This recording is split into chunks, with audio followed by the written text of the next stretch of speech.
सर्वांना माझा नमस्कार. माझे नाव स्वराली समाधान शिंदे.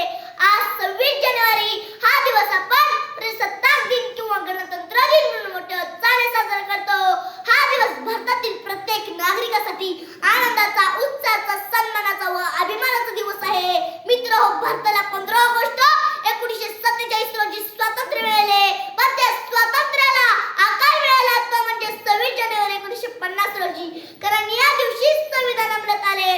आपला भारत देश एक मोठे लोकशाही राज्य आहे. भारताच्या घटनेनुसार 26